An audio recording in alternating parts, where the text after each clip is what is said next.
अपनी जो चर्चा है ध्यान है कहाँ चल रही है? अभी तक अपन कहाँ चल रहे थे? इष्टनिष्ठ की मिथ्या कल्पना।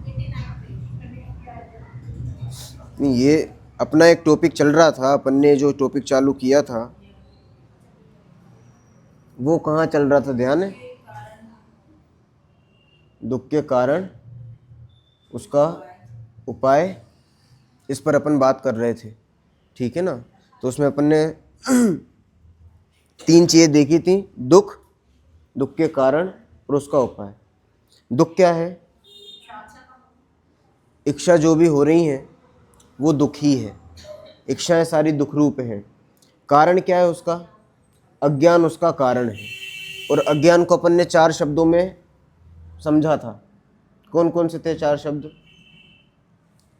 एकत्व, ममत्व, कर्तृत्व और भोक्तृत्व। ठीक, ये भी अपन सब चीज़ें देख चुके थे। और अज्ञान को अपन ने एक और शब्द के माध्यम समझा था जो टोरोमिल जी ने यूज़ भी किया अज्ञान के लिए, भ्रम। ठीक है ना? एक पंक्ति लिखी ना, भ्रम जनित दुख को दूर करने का उपाय क्या है? भ्रम दूर करना है। वो भ्रम क्या है? वो भ्रम मतलब अज्ञान ही है। और हम परेशान कैसे हैं? हमें जितनी भी टेंशन है, तनाव है, चिंता, द्वंद्व, भय, जो भी नेगेटिव चीज़ें जो भी हैं, वो सब उसका मूल कारण क्या है? वो भ्रम ही कारण है। उसको भी हमने देखा था कि भ्रम कारण कैसे है। कैसे कारण है? सीधा सा है कि जो चीज़ जैसी है वैसी दिखाई नहीं देती है, और जो चीज़ जैसी नहीं है वो चीज़ दिखाई देती है। जो दिखाई देती है हम उसको रियल मान लेते हैं, और रियल मानकर उसमें अपनत्व करते हैं, उससे अटैचमेंट करते हैं और दुखी होते हैं। इसके लिए मैंने मिराज का एग्जाम्पल दिया था। मिराज में क्या होता है? सामने हमें पानी दिखाई देता है, मिराज में पानी दिखाई देता है। बताओ वहाँ पानी है कि नहीं है? मृगमरीचिका में पानी दिखाई दे रहा है सामने, वहाँ पानी है? कितना पानी है? वहाँ पानी नाम की कोई सत्ता नहीं है, केवल दिखाई दे रहा है। अब जो चीज़ दिखाई दे रही है हमने उसको सही मान लिया, और सही मानकर फिर क्या करना है? कल्पनाएं कर रहे हैं कि ये पानी जो है इससे मैं अपनी प्यास बुझाऊंगा, ये करूंगा, वो करूंगा, 1000 प्रकार की कल्पनाएं करना चालू कर दी। अब हमने एक बहुत लंबा चौड़ा पहाड़ बनाया कल्पनाओं का, और जब हम वहां गए उस पानी के पास में और देखा कि यहाँ तो कुछ था ही नहीं, तो जितना हमने इमारत पूरी बनाई थी ना, पूरा पहाड़ इकट्ठा किया था, वो जब पूरा धराशायी होता है तो हमें टेंशन होती है कि ये क्या हो गया एकदम से, ये सब क्यों हुआ? अज्ञान के कारण, भ्रम के कारण। क्योंकि भ्रम के कारण हमने मान लिया था, आपकी मान्यता ही सही नहीं थी, आपका बेस ही सही नहीं था। यदि बेस सही होता तो ऑटोमेटिक सारी चीज सही होती। बात समझ में आ रही है? तो दिक्कत कहाँ है? दिक्कत यहाँ है, मतलब वस्तु में दिक्कत नहीं है, दिक्कत अपने में है। अपने में है मतलब हम वस्तु को सही नहीं देख रहे हैं, सही नहीं मान रहे हैं। भ्रम हमें द्वंद्व में डाल रहा है कि चीज क्या है। तो दुख का कारण क्या हुआ? अज्ञान मतलब भ्रम। और उपाय क्या है? भ्रम को दूर करना, इसका मतलब अज्ञान को खत्म करना। और अज्ञान को खत्म करने के लिए क्या करना पड़ेगा? अज्ञान को दूर करना चालू कर दें। क्या करें? एक अंधेरे कमरे में अनादिकाल से अंधेरा ही है, अंधेरा एकदम पसरा हुआ है, बिल्कुल गुप्त अंधेरा है। बताओ वहां पर उजास करना है तो क्या करना पड़ेगा? लाइट जला दो, खत्म काम। वो तो अनादिकाल से चला आ रहा है, कोई दिक्कत नहीं है, एक स्विच ऑन होगा सारा अंधेरा खत्म। ऐसे ये जो अनादिकाल से चला आ रहा मोह है, अज्ञान है, मिथ्यात्व है, राग द्वेष है, इन सबको खत्म करने का क्या उपाय है? सम्यक ज्ञान।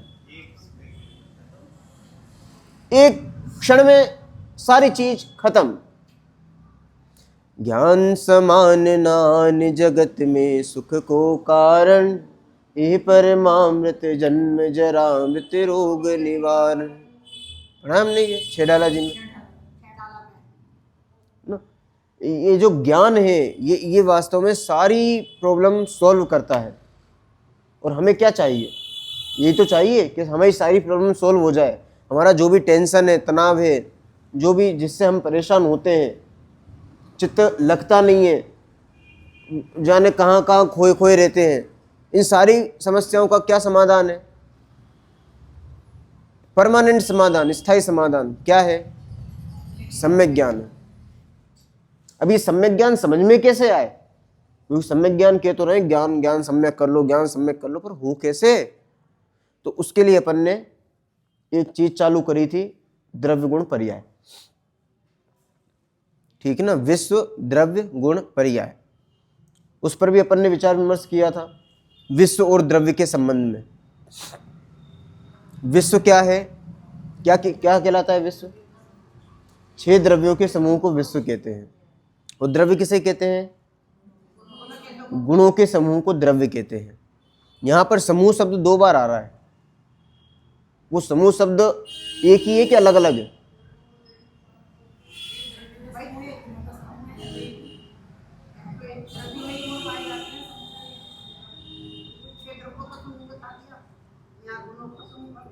तो दोनों समूह में कोई अंतर है या एक ही है? कोई अंतर नहीं है। सोचो, वहां कह रहे हैं 6 द्रव्य के समूह को विश्व कहते हैं, और यहां कह रहे हैं गुणों के समूह को द्रव्य कहते हैं। वहां 6 द्रव्य का समूह और यहां गुणों का समूह। अब इन दोनों समूह में कोई अंतर है कि एक ही है? ये पूछ रहा हूं, क्या अंतर है?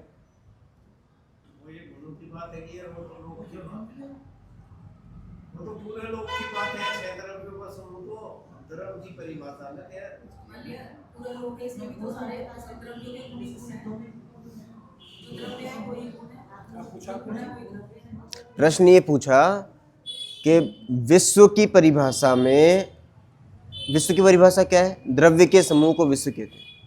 ठीक है, और द्रव्य की परिभाषा क्या है? गुणों के समूह को द्रव्य कहते हैं। तो दोनों परिभाषाओं में जो समूह शब्द है, वो समूह शब्द का एक ही अर्थ है कि दोनों समूह अलग अलग अर्थ को लिए हुए हैं? मैं ये चीज क्यों बता रहा हूं? क्योंकि हम पढ़ तो लेते हैं पर कुछ समझ में नहीं आता कि क्या पढ़ रहे हैं। बस रट लिया हमने, रट लिया रट लिया रट लिया, एक ही लग रहा है। अच्छा, अलग अलग क्या है इसमें?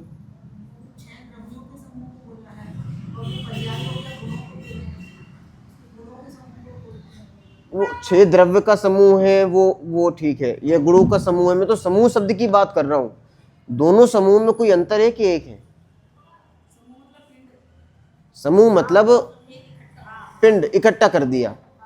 ठीक है ना, यहाँ अपन ने 10 चीजों को मिला दिया, तो वो 10 चीजों का जो मिला हुआ रूप है वो समूह कहलाता है।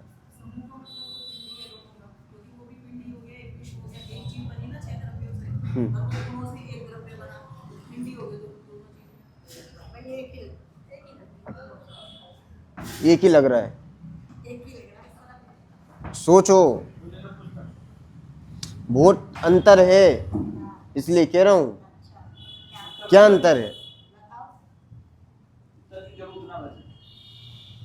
जब भी आप पढ़ो ना कोई भी चीज, तो उसको इमेजिन किया करो कि क्या चीजें हैं।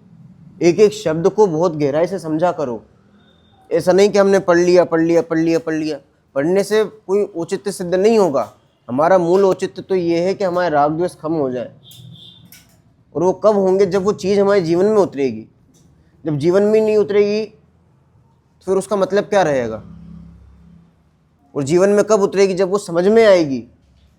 तो जब एक एक चीज़ को समझेंगे अच्छे से तो समझ में आ जाएगी, समझ में आएगी, जीवन में उतर जाएगी, जीवन में उतरेगी, राग द्वेष ऑटोमेटिक खत्म हो जाएंगे। पेज उससे नहीं पढ़ रहे अपन, अपने दूसरी चर्चा कर रहे हैं। ठीक है ना? प्रश्न समझ में आया आपको? अभी आप नहीं आए? प्रश्न ये है, प्रश्न इनको बताओ क्या प्रश्न है?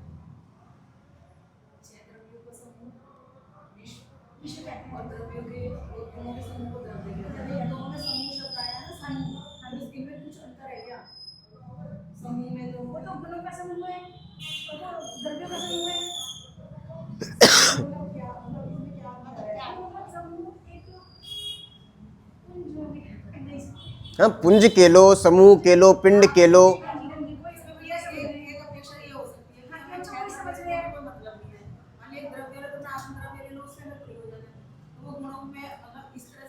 नहीं नहीं नहीं, वो अंतर की बात नहीं कर रहा हूँ मैं तो समझ के लेवल की बात कर रहा हूँ। अब देखो, मैं उदाहरण देता हूँ आपको, अंतर तो है। अब वो अंतर क्या है वो उदाहरण के माध्यम से आपसे पूछूंगा मैं, ठीक है? बहुत ध्यान से समझना, 3 उदाहरण दूंगा मैं। पहला उदाहरण ऐसा है कि एक बोरी है। बोरी जानते हो? बोरी, कट्टा, क्या क्या कहते हो उसको? ठीक है, बोरी कहते हो। बोरी में अपन ने अनाज, काफ़ी सारे अनाज थे, गेहूं भी था, चावल भी था, मूंग भी थी, उड़द भी थे, तुअर भी थे, सबको मिक्स किया और बोरे में भर दिया। अब वो काय की बोरी कहलाएगी? अनाज की बोरी कहलाएगी। तो बहुत सारे अनाजों का समूह, वो उसको क्या कहते हैं अपन? अनाज की बोरी। ठीक, एक उदाहरण। दूसरा उदाहरण, आपने नींबू लिया, नमक लिया, शक्कर ली, पानी लिया, मसाला लिया, सबको मिक्स कर दिया, क्या बन गया? शिकंजी। ठीक है, तो इन सब का समूह जो है वो शिकंजी है। ये दूसरा उदाहरण। अब मिश्री की डली है, तो मिश्री की डली किस चीज़ों का समूह है? कि उसमें मीठा भी है, उसमें कठोरता भी है, उसमें सफ़ेदी भी है, ऐसे उसमें कई सारी चीज़ें, वैरायटी पाई जा रही है। तो उन सब का समूह बराबर शक्कर की डली या फिर मिश्री की डली। अब तीनों जगह समूह शब्द हैं। अनाज का समूह बराबर अनाज की बोरी, नींबू नमक मसाला इनका समूह बराबर शिकंजी, और ये मीठा और ये सफ़ेदी इनका समूह वो मिश्री की डली। अब इन तीनों उदाहरणों में जो समूह शब्द है, क्या एक ही है, क्या अलग अलग है? बोलो, एक है क्या अलग अलग है? पर्याय की बात नहीं कर रहे अपन, अपन बहुत नॉर्मल चर्चा कर रहे हैं। पर्याय, द्रव्य, गुण, उनमें मत घुसो आप। हाँ, अब आप मुद्दे पे आ गए। द्रव्य की परिभाषा पर कौन सा उदाहरण फिट बैठेगा और विश्व की परिभाषा पर कौन सा उदाहरण फिट बैठेगा? अनाज की बोरी कौन सा उदाहरण बैठेगा? 6 द्रव्य। तो विश्व की परिभाषा बराबर अनाज की बोरी। ठीक है, और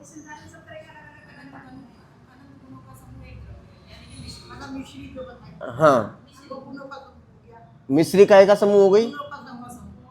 गुणों का समूह। और शिकंजी? अच्छा, ये नहीं बैठेगा। और ध्यान से सोच लो, विचार विमर्श करो। और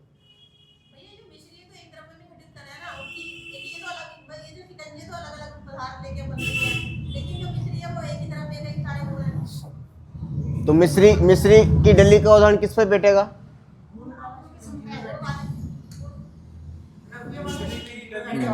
द्रव्य की परिभाषा पे।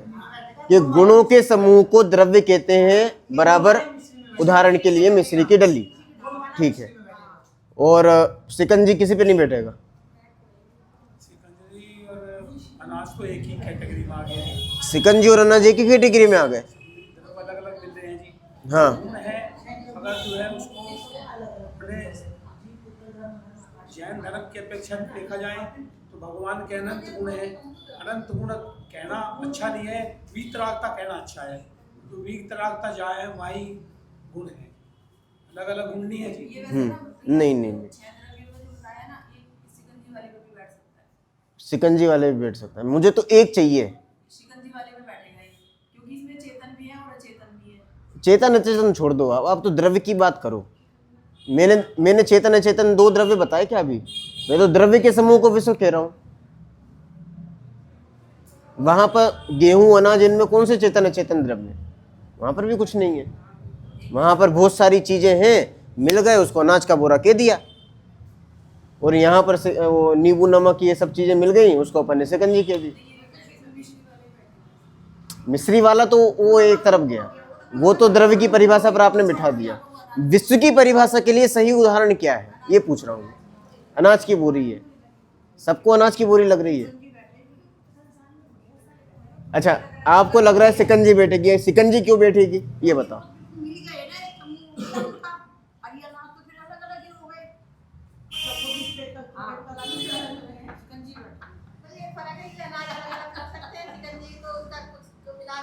इनकी तो अलग अलग नहीं हो सकते। शिकंजी में जो सब चीज मिलेगी ये अलग अलग नहीं हो सकती। हाँ। आज तो दोबारा भी अलग अलग। हाँ ठीक है, और तो उदाहरण कौन सा बैठेगा, मैं तो ये पूछ रहा हूँ।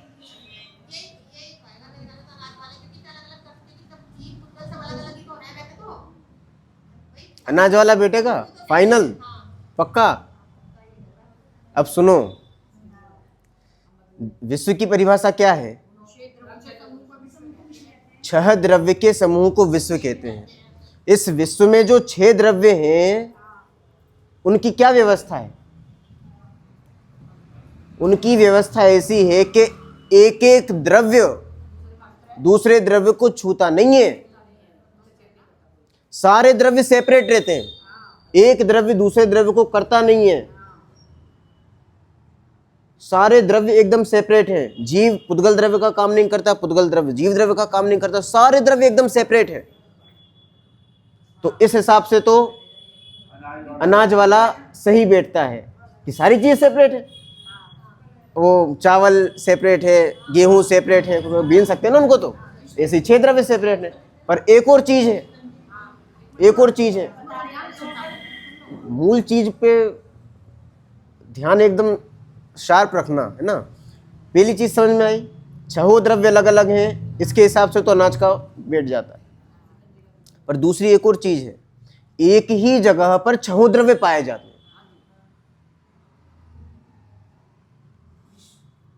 उसे विश्व कहते हैं। ये जो द्रव्य का समूह विश्व है ना, ये जो समूह शब्द है, एक ही जगह पर 6 द्रव्य पाया जाना चाहिए। यदि इतनी सी ये पॉइंट है तो इस पॉइंट पर 6 द्रव्य हैं। एक ही प्रदेश पर 6 द्रव्य पाए जा सकते हैं। पाए जा सकते हैं क्या? पाए जाते हैं। जबकि अनाज की बोरी में ये चीज संभव नहीं है, क्योंकि जहां गेहूं है वहां चावल नहीं होगा, वहां मूंग उड़द नहीं होगी। बात कुछ समझ में आ रही है?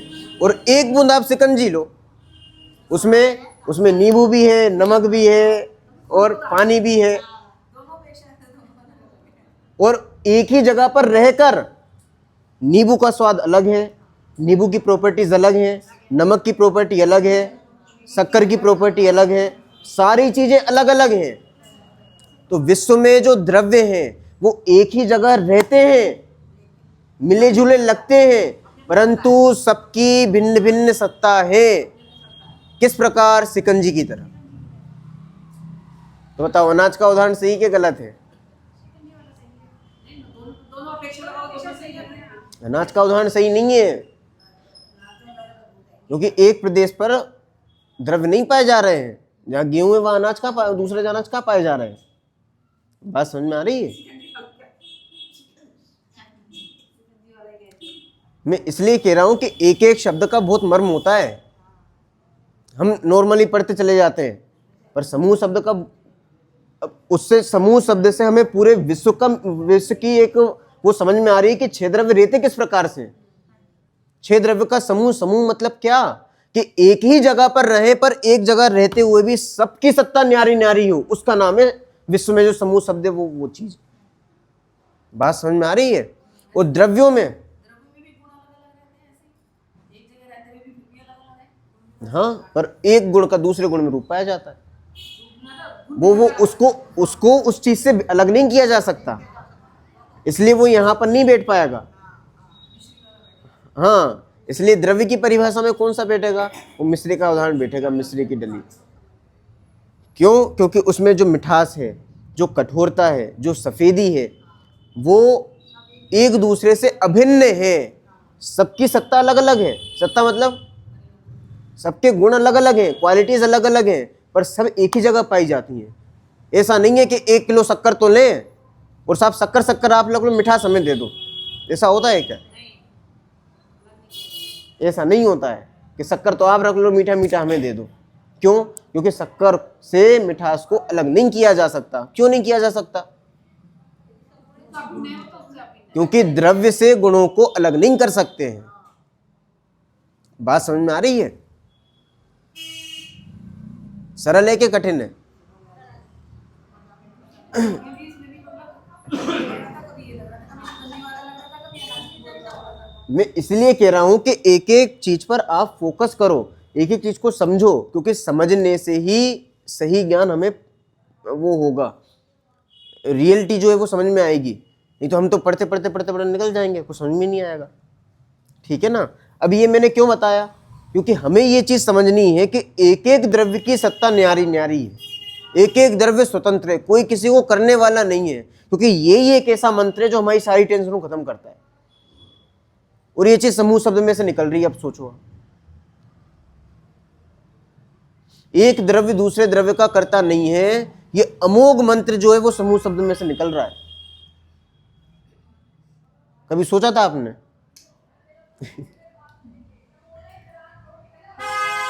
बात समझ में आ रही?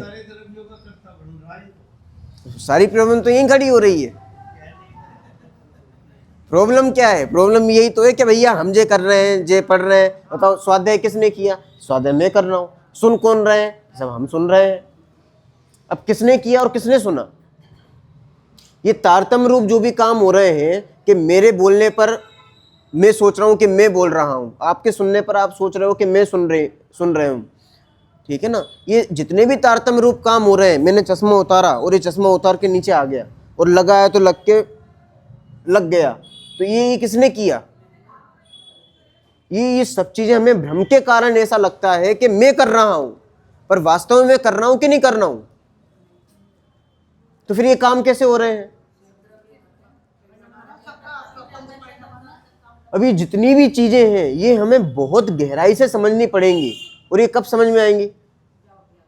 ये जो द्रव्य गुण पर्याय का टॉपिक है ना, ये जब हमें बहुत अच्छी तरीके से क्लियर होगा। केवल ऊपरी ऊपरी नहीं कि हमने ऊपरी ऊपरी पढ़ोगे तो वो समझ के लेवल पे चीज आएगी नहीं, समझ नहीं आएंगी तो वो जीवन में उपयोग नहीं हो पाएंगी, जीवन में उपयोग नहीं हो पाएंगी तो हम जो सोच रहे हैं कि हमारी टेंशन खत्म हो जाए, वो चीज हो नहीं पाएगी। बात समझ में आ रही है? इसलिए इस मेथड से अपन आगे चल रहे हैं।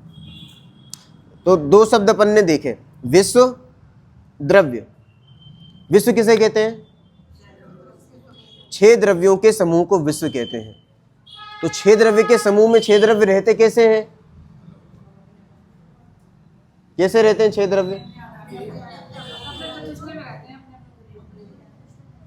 अभी समूह शब्द में क्या बताया मैंने? हाँ, एक ही जगह रहते हैं, परंतु एक जगह रहते हुए भी मिले जुले दिखाई देने पर भी सबकी सत्ता एकदम अलग अलग है। कोई भी किसी को करने वाला नहीं है। ये विश्व की परिभाषा है। बात समझ में आ रही है?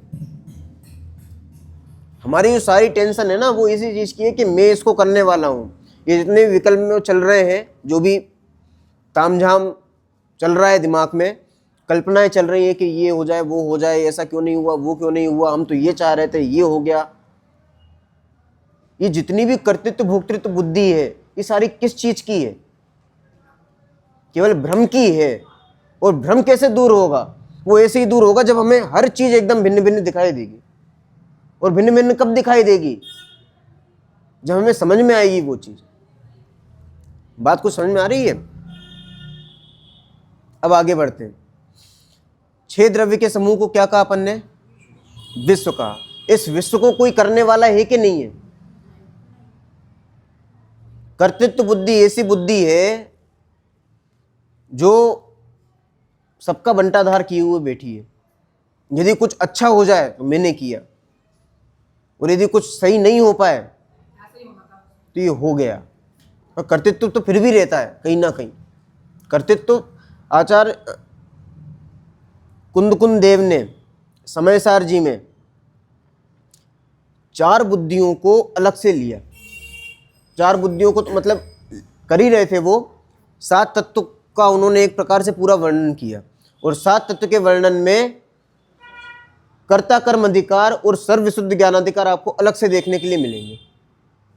बाकी सब तो 7 तत्व के नाम ही है। जीव जीव अधिकार, आश्रव अधिकार, संवर अधिकार, बंध अधिकार, मोक्ष अधिकार, निर्जराधिकार, ये सब 7 तत्व के नाम है। 2 अधिकार आपको अलग से देखने मिलेंगे। पुण्य पाप वो भी 7 तत्व में ही आ गए। कर्ता कर्म अधिकार और सर्व विशुद्ध ज्ञान अधिकार, ये 2 अलग से अधिकार है। पूर्व रंग वो एक अलग रूप में चला गया। ये 2 अलग अधिकार आपको देखने के लिए मिले। और ये दोनों अधिकारों में क्या चीज कराई गई है? कर्ता बुद्धि को छुड़ाया है। क्योंकि जितनी प्रॉब्लम खड़ी हो रही है, जो उलझुल चीजें हमारे दिमाग में चल रही हैं, वो सब काय के कारण है? इस कर्ता बुद्धि के कारण। कोई चीज हमारे अनुकूल हो जाए तो उसका पूरा कर्तृत्व हमारे ऊपर, और कोई चीज नहीं हो पाए तो उसका डिप्रेशन, उस डिप्रेशन का कर्तृत्व हमारे ऊपर, कि मेरी वजह से ये चीज हो नहीं पाई, मैं इतना चाह रहा था फिर भी ये चीज नहीं हो पाई। तो जितने भी प्रॉब्लम से हैं, जितनी भी प्रॉब्लम है, सबकी जड़ क्या है? वैसे तो चारों ही बुद्धियां हैं, पर उसमें भी सबसे खतरनाक बुद्धि कौन सी है? ये कर्ता बुद्धि बहुत खतरनाक है, कर्तृत्व बुद्धि से कहते हैं। और आचार्य कुंद देव ने कर्ता कर्म अधिकार में और सर्वविशुद्ध ज्ञान अधिकार में इन्हीं 2 का खत्म किया है। और सबसे गाथाएं भी ज्यादा आपको इसी में देखने मिलेंगी। बात समझ में आ रही है? इसलिए हम ये चीज चालू कर रहे हैं कि इस विश्व में जो भी काम हो रहे हैं उनको करने वाला कौन है? बोलो।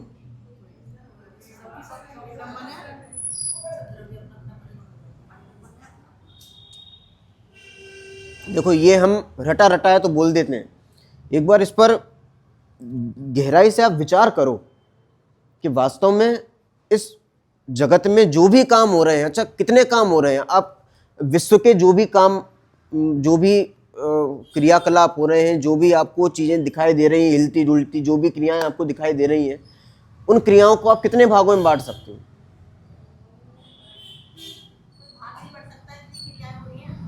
बहुत सारी क्रिया। फिर भी यदि उनको 2 भागों में बांटना हो तो आप किन भागों में बांटोगे?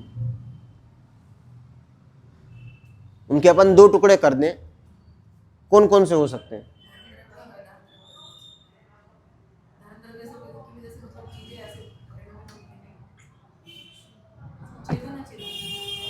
क्रियाओं को कह रहे हैं अपन, द्रव्य को नहीं बांट रहे अपन। देखो, 2 चीजों में बांट सकते हैं।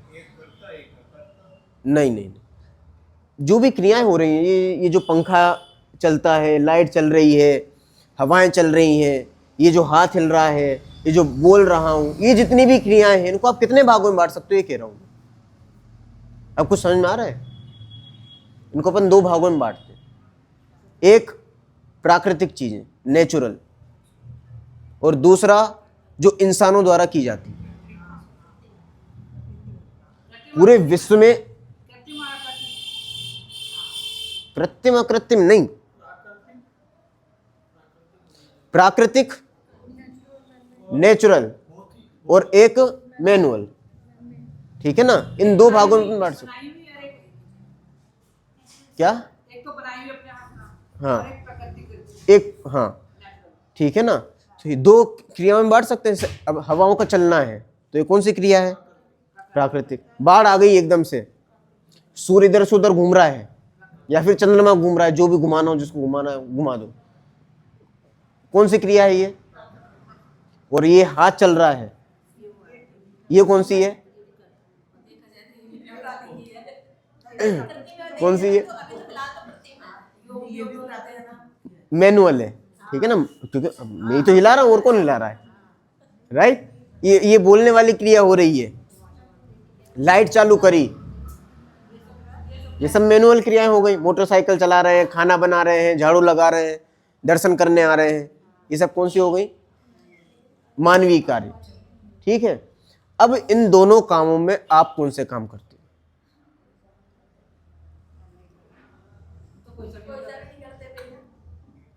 देखो, ऐसा मत बोलना, रटी रटाई बातें मैं बिल्कुल नहीं सुनने वाला। मैं पहली क्लास में कह चुका था कि रटी रटाई बात बिल्कुल मत कहना। जो आप अनुभव करते हो वो चीज बोलना। मानवीय को तो हम अपना मानते हैं, भाई अभी आप घर से चल के यहाँ आए, आपको इच्छा हुई कि चलो मंदिर चलते हैं, और आप मंदिर जी में आए, तो आपने किया कि नहीं किया, कि ऐसे ही अपने आप ही आ गए? कुछ तो हुआ है, इच्छा की है और फिर आए। तो कर्तृत्व तो हमारे ऊपर ही लिया ना कि भैया हमने किया है, ऑटोमेटिक तो आ नहीं गए कि ऑटोमेटिक आ गए। कोई मशीन लगी थी कि भैया 7:30 बजना है तो एकदम यहाँ पर आ जाएंगे, ऐसा कुछ हुआ? प्रॉपर विचार आए, विचारों के बाद हाँ चलो आज थोड़ी ठंडक कम है, चलो थोड़ा सरल चलते हैं, बढ़िया, कुछ ना कुछ तो आई ना चीजें। तो ये मानवीय कार्य आपने किए कि नेचुरली हुए? आपने किए, ठीक है। 2 प्रकार के कार्य थे विश्व के, जो भी कार्य थे उनको अपन ने 2 भागों में बांटा, एक प्राकृतिक, दूसरा मैनुअल, मानवीय कार्य, ठीक है। इन दोनों कामों में आपने कौन से किए? मानवीय कार्य आप कर रहे हो, पक्का? अरे हाँ के ना?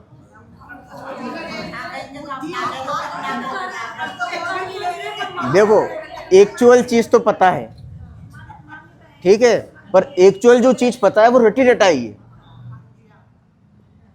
हमें अभी सही समझ नहीं हो पा रही है। और सही समझ भी है तो मैं मना नहीं कर रहा हूं, सच्ची समझ हो सकती है, कोई दिक्कत नहीं है, पर वो हमें क्लियर होनी चाहिए। मतलब ऐसा नहीं होना चाहिए उसमें कुछ वो बीच में उलझुल चीजें आ जाए या फिर संशय में पड़ जाए, वो चीज नहीं होनी चाहिए। क्लियर है मतलब क्लियर है, वो चीज रहनी चाहिए। निर्णय मतलब क्या है कि भाई है तो है, खत्म काम।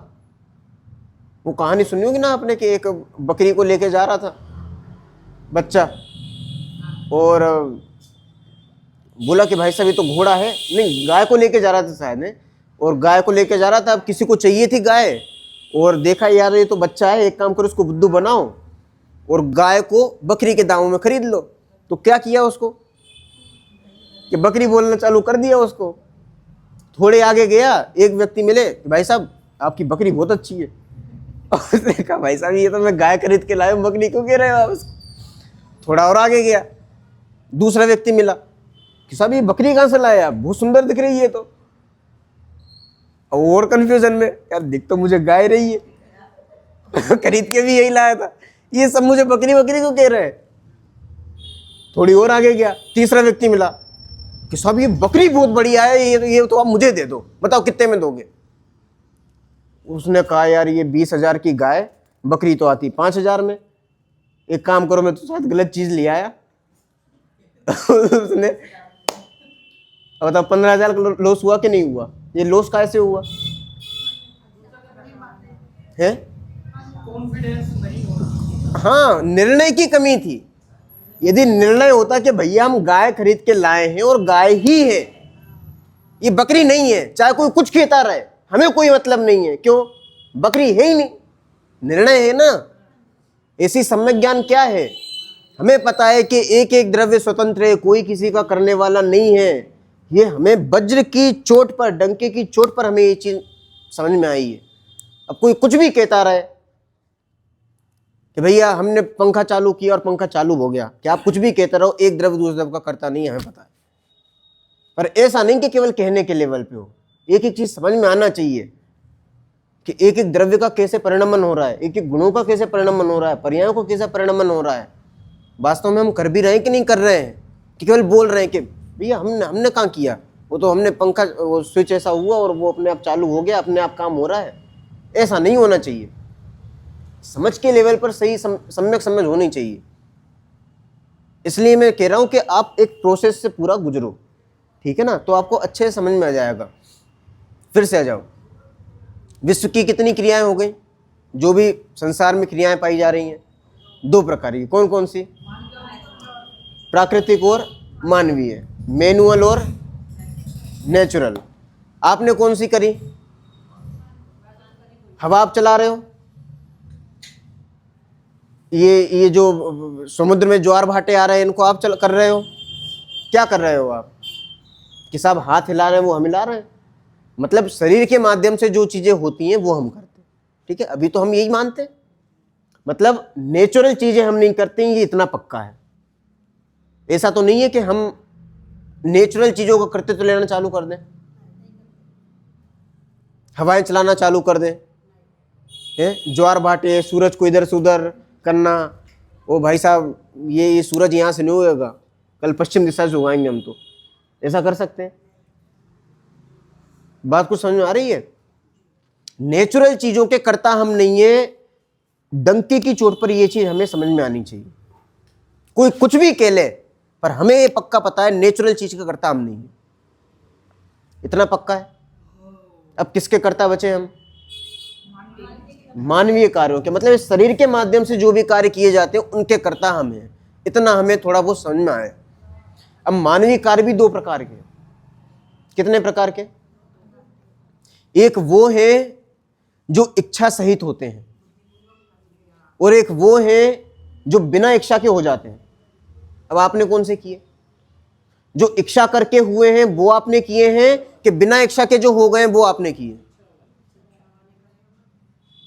इच्छा वाले मतलब आपके मंदिर जाने की इच्छा हुई, आप मंदिर आ गए, भोजन बनाने की इच्छा हुई, आपने भोजन बना लिया। एक तो ये कार्य है। दूसरे ये कार्य है कि बाल जो थे काले थे और वो सफेद हो गए, तो ये आपके बिना इच्छा की काम हो गया। तो एक ऐसे भी कार्य हैं, ये भी शरीर में ही तो हो रहे हैं।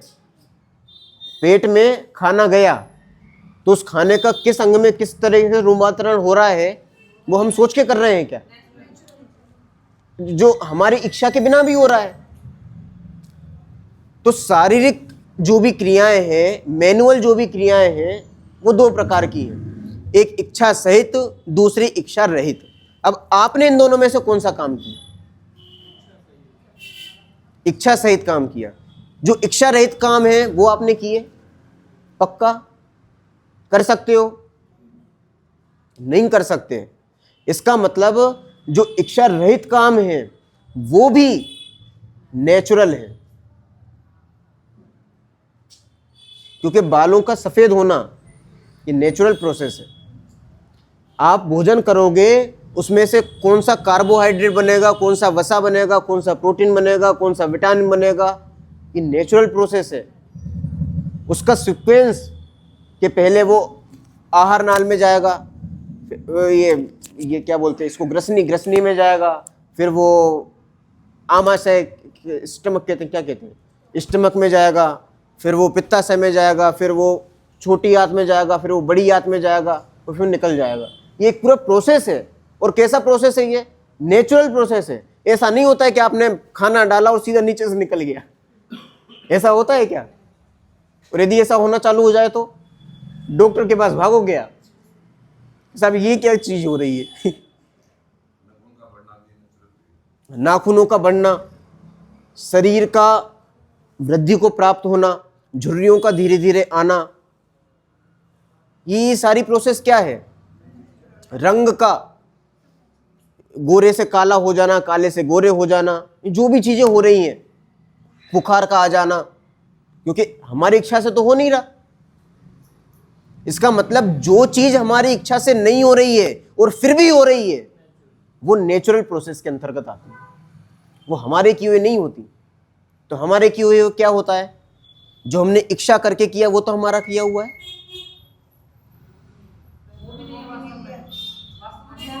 अब सुनो, नहीं तो अभी उस पे भी आ रहे हैं। अब जो चीज हमने इच्छा से की वो भी दो प्रकार की होती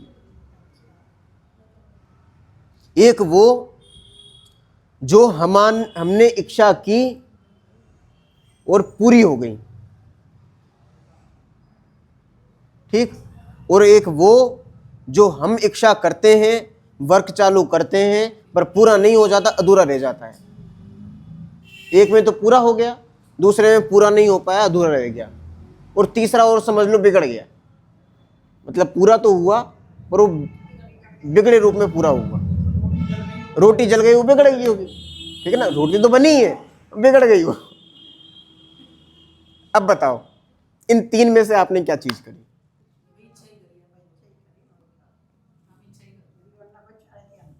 बोलो क्या किया अपन ने? बिगड़े हुए काम का आप लोगे अपने ऊपर?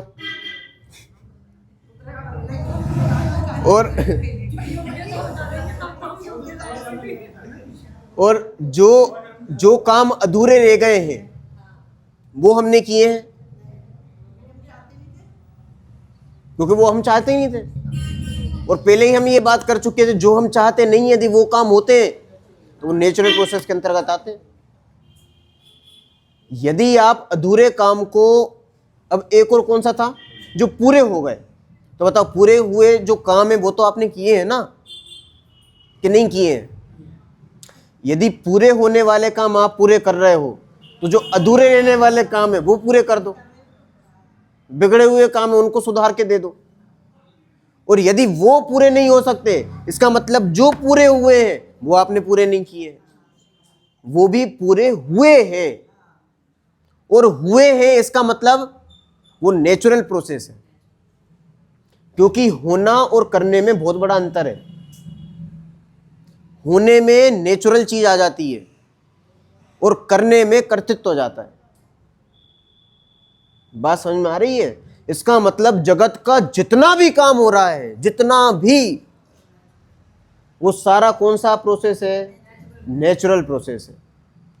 चाहे हम इच्छा करके करें, चाहे इच्छा रहित हो जाए। कैसे हो रहे हैं? नेचुरल तरीके से हो रहे हैं, हमारे किए हुए नहीं हो रहे। ये जो विचार आ रहे हैं ना हमें हर समय, वो नेचुरल प्रोसेस है, चाहे अच्छे हों चाहे बुरे हों। मैं ज्ञानंद स्वभावी भगवान आत्मा हूं, ये विकल्प आया तो आपने किया कि नहीं किया? हम तो बहुत खुश हो जाते हैं, साहब क्या शानदार विकल्प आ रहे हैं आज तो, मंदिर में बैठ के इतने बढ़िया विकल्प कभी नहीं आए, बस ऐसे ही विकल्प आते रहे। अरे भैया भ्रम में हो, कर्तृत्व मत करो, नेचुरल प्रोसेस है ये, आपने नहीं किया है। और कई ऐसे मंदिर में बैठ के हिंसा, झूठ, चोरी, कुशल, परिग्रह के विकल्प आ रहे हैं, क्रोध, मान, माया, लोभ, कषाय के विकल्प आ रहे हैं। टेंशन ही टेंशन हो रहा है, बार बार किसी के बारे में सोचे जा रहे हैं, पता नहीं कहाँ खोए जा रहे हैं, समझ में ही नहीं आ रहा है कि टाइम कहाँ निकला जा रहा है और एक अलग ही दुनिया में हम प्रवेश कर चुके हैं। डिप्रेशन बढ़ता चला जा रहा है, टेंशन बढ़ता चला जा रहा है। ये भी सारे विकल्प ही हैं। बताओ, इन विकल्पों को तो हम करते हैं कि नहीं करते हैं?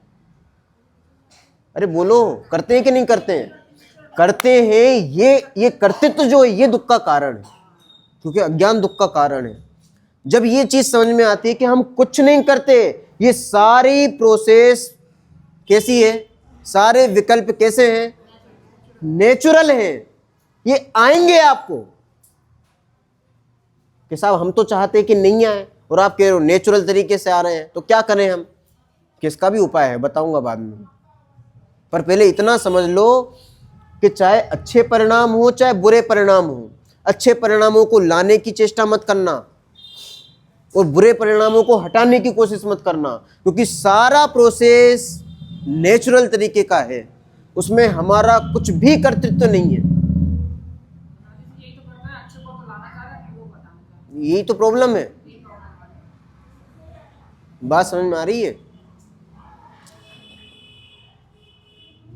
छोटे दादा की एक बहुत बढ़िया पंक्ति है, यदि आपने पढ़ी हो तो, स्वयं को जानो जानो नहीं जानना होने दो तुम सहज, जानने का तनाव मत करो जानते रहो निरंतर सहज, अरे करने धरने का बोझ उतारो हो जाओ तुम सहज, जानने के तनाव से रहित जानते रहो निरंतर सहज। कुछ बात समझ में आई? स्वयं को जानो, और आगे क्या कहा? जानो नहीं, स्वयं को जानो। अभी अपन क्या समझते हैं कि स्वयं को जानो, भैया स्वयं को जानो, ये तो बहुत काल बीत गया कि हम पर को जान रहे हैं, अब स्वयं को जानो। और आगे क्या कहा? जानो नहीं, मतलब स्वयं को जानो, ये जो बात कही थी ये मत करो, जानना होने दो तुम सहज। मतलब पर जानने में आ रहा है चाहे स्व जानने में आए, ये विकल्प मत करो कि पर जानने में क्यों आ गया या फिर स्व जानने में क्यों नहीं आ रहा है। जानते रहो निरंतर सहज, क्यों? क्योंकि जानने का प्रोसेस जो है वो आपका नेचुरली है, आपके करने से नहीं हो रहा है। हम विकल्प करके ये करते हैं कि ये कहाँ की टेंशन है आ गई फालतू में, इनको तो हटाओ, ये आखिर ये क्यों ऐसे विकल्प आते चले जा रहे हैं, ये बिल्कुल नहीं चाहता, हट जाएंगे विकल्प। भाई सबसे बड़ी प्रॉब्लम ये है कि जो विकल्प आते हैं हम उन विकल्पों में एकाकार हो जाते हैं, डाइल्यूट हो जाते हैं, और डाइल्यूट होकर उनमें ऐसे बहते हैं, ऐसे बहते हैं, ऐसे बहते हैं कि हमें खुद पता नहीं पड़ता हम कहाँ चले गए। और ये प्रॉब्लम कहाँ खड़ी होती है? एक समय की पर्याय में एकाकार होगी। और जब ये पता पड़ता है कि वो एक समय की पर्याय हमने की नहीं है, वो ऑटोमेटिक आ रही है, अपने क्रम में आ रही है, और वो आएगी, आप चाहो कि नहीं आए, ऐसा पॉसिबल नहीं है। क्यों पॉसिबल नहीं है? या जब हम द्रव्य के बारे में पढ़ेंगे ना तब आपको समझ में आएगा। कुछ समझ में आ रहा है? क्या चीज? कि हम जगत के किसी भी कार्य के कर्ता नहीं है, नहीं है, नहीं है। क्यों? क्योंकि सारे काम ऑटोमेटिक मोड में हो रहे हैं। जगत का एक एक परमाणु, एक एक कण ऑटोमेटिक मोड में परिणमन कर रहा है। हमारे परिणमाने से वो परिणमित नहीं होता, सारी चीजें ऑटोमेटिक मोड में परिणमन कर रही हैं। कोई पंक्ति याद आ रही है आपको?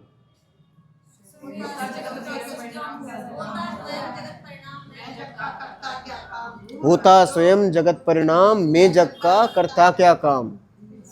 स्वयमेव इस जगत का सब काम हो रहा है, स्वयं हो रहा है, हमारे करने से नहीं हो रहा। ये जो विकल्प आ रहे हैं ये भी स्वयं आ रहे हैं। ये जो पंखा चल रहा है, हम सोच रहे हैं कि हमने बटन चालू किया और पंखा चालू, बिल्कुल नहीं है। अभी वो बात बाद में बताऊंगा कि वो कैसे हो रहा है साहब। विकल्प आएंगे, उसकी कोई चिंता नहीं करनी है। दिक्कत यही तो खड़ी होती है, हमें दिक्कत यही खड़ी होती है कि अब विकल्प आ गया, उसका क्या करें। अब विकल्प तो आ रहे हैं कि साहब हम बिल्कुल नहीं चाह रहे कि विकल्प नहीं आए, फिर भी वो आ जाते हैं, क्या करें अब उनका। इन सबका उपाय है। अब इसमें बड़ी समस्या है, जानो ऐसे कैसे जान ले, दिक्कत तो यहीं खड़ी हो जाती है। मैं बताऊंगा, हर चीज बताऊंगा, इसलिए कह रहा हूं कि आप एक बार प्रॉपरली चीज को समझ लो।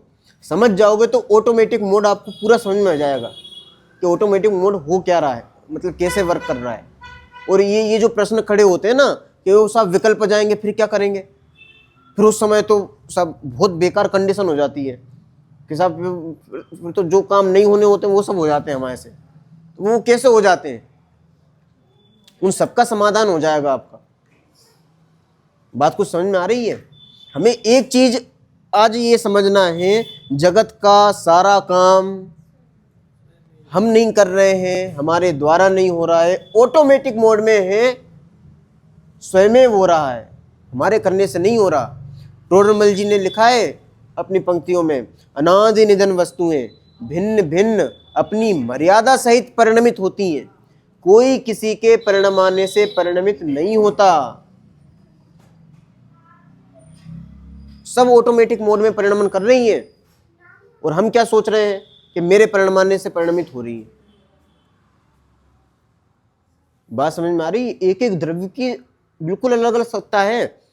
हमें सबसे बड़ी प्रॉब्लम कहाँ से होती? मन से। क्यों? विकल्प कहाँ आते हैं? मन में आते हैं। अब देखो, मन एक अलग द्रव्य है। कौन सा द्रव्य है? कौन सा द्रव्य है? उद्गल द्रव्य है। और मैं कौन सा द्रव्य हूं? जीव द्रव्य हूं। बताओ, दोनों द्रव्यों का परिणमन अलग अलग हो रहा है कि एक साथ हो रहा है, एक जैसा हो रहा है? सबका अलग अलग परिणमन है।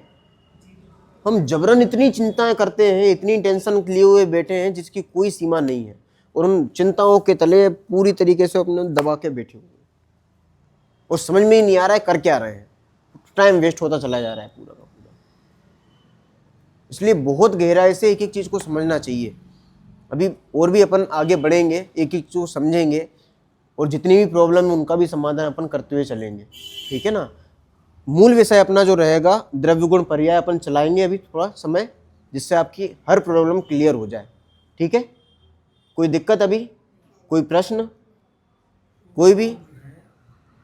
शुरू में लिया दो प्रकार की क्रिया है, हाँ, एक नेचुरल और एक मैनुअल, हाँ।